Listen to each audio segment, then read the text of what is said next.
There we go. All right.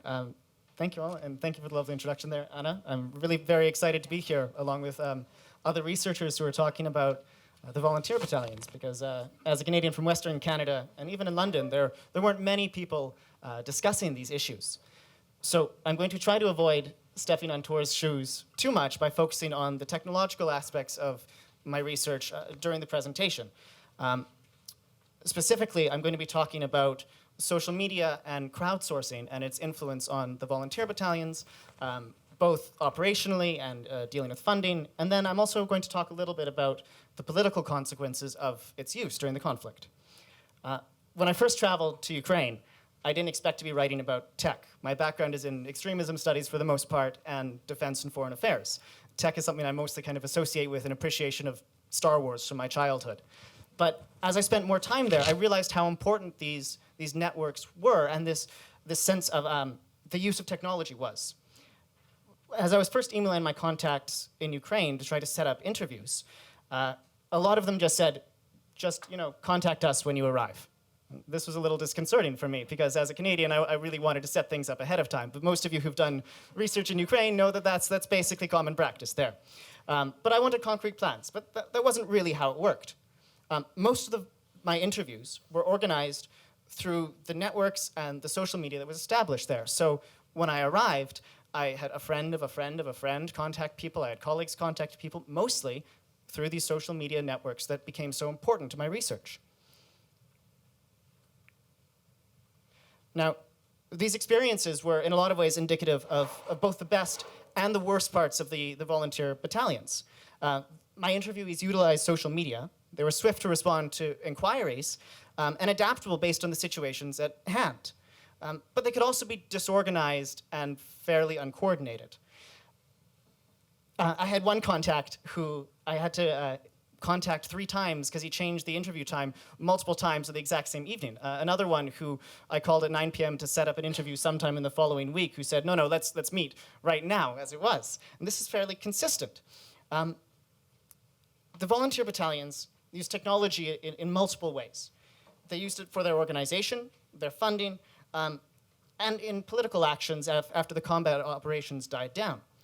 So, for example, for combat operations, a volunteer fighter I interviewed described how, at one point in time, he sent a text to a colleague in the Ukrainian Armed Forces detailing where an artillery battalion should drop its artillery. And he sent this using Facebook and a Google Maps pin. These programs were used consistently across the entire field of combat. Now, at the same time, Ukrainian civil society utilized the basic principles of crowdsourcing. And I apologize for the wall of text that I just stuck up there. I try to avoid doing that. But basically, they took a function that was once provided by an institution, in this case, the Ukrainian Armed Forces, and outsourced it using an open call for support to a large and undefined network, the Ukrainian population, the diaspora, any other supporters who contributed to the conflict there. And crowdsourcing supported both civilian and military operations during the conflict. It was used to support everything from civilian reconstruction projects to the purchase of military equipment, sniper rifle scopes, body armor, and even these Sabre remotely operated heavy machine gun turrets. Just as one would expect from a Kickstarter, as you can see here, these groups posted updates. They set stretch goals and competed for funding with other groups online. The volunteer battalions used crowdsourcing to support a significant part of their combat operations and the costs of fighting a war. But they didn't always use it to the exact same extent or in the same ways. Donbass Battalion, for example, specifically avoided using websites such as People's Project or Kickstarter because of the fees that they charged. Instead, they utilized the principles that I described before and received donations through PayPal or through direct bank transfers.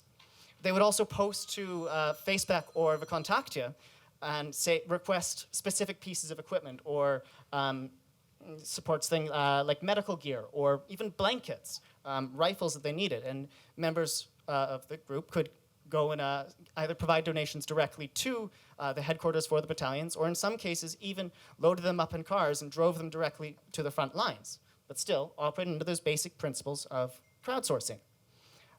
even battalions such as Dnipro, which received a significant portion of their funding from Ukrainian oligarchs, still resorted to crowdsourcing projects such as these to cover holes in their expenses. At the same time, the Ukrainian government also utilized some of these same principles. They set up a program whereby individuals could text a phone number and donate 50 cents to the war effort. And the first 3 days alone, this raised 3 million USD for the project.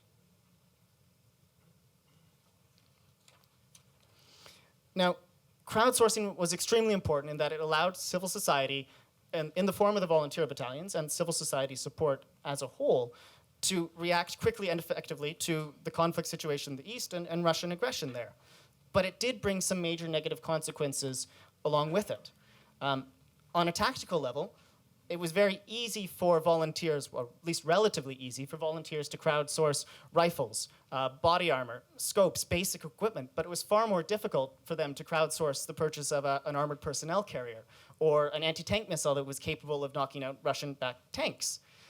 This meant that as soon as Russian support for Donetsk and Luhansk escalated, and as soon as the conflict escalated past the first about 6 months or so at Ilovaisk and Debaltseve and the conflicts that followed, the volunteer battalions, for the most part, became obsolete in effect. They also had some major issues with command and control. And this was particularly obvious during the defeat at Ilovaisk, where both Ukrainian military afterwards and many of the volunteers that I talked to mentioned command and control issues and communication as one of the major issues between volunteer battalions and the military itself. And even beyond these kind of battlefield concerns, there was also a lack of oversight over the volunteer battalions that had major complications in the future.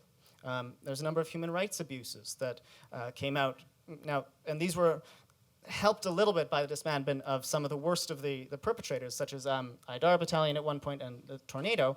But even then, there are crimes that have gone unprosecuted for various reasons, some of which are the unusual command structures of these volunteer battalions. They're not a straight top-down command structure as you'd normally expect from a military formation. They're much more lateral. At the same time, prosecutors in the military were reluctant to prosecute many of these individuals for war crimes when they weren't quite sure which jurisdiction they fell under, or they were unwilling to. Many volunteers also expressed their frustration with government in Kiev. Some of them were frustrated and felt that they had been specifically targeted by the government and put into dangerous military situations where they would be killed. Others felt that they had received inefficient medical care, that they hadn't received any care as veterans from the Ukrainian government, and thus expressed their frustration with that. Some of them expressed it to the extent that they mentioned once they've finished with the enemy in the east, they're going to turn their guns on the traitors in Kiev, which is a reasonably strong term for an officer to use. Now, I don't think this is going to explode in the next few months or few years, but it is important to remember this frustration that exists for whatever government is in Kiev, whether it's Poroshenko or whoever follows him in the future. Volunteer battalions were integral to combat operations during the first 6 months of the conflict, and these social media issues and crowdsourcing that was used to support them was also integral to how they functioned there. There's still a lot of research that can be done on these, and I think there's a lot of potential for research in terms of comparative studies based on what's happening in Ukraine, also some of the use of social media, crowdsourcing technologies in the Middle East and Africa and their uses in conflict. But I'm really excited to explore those a little bit more. So, thank you.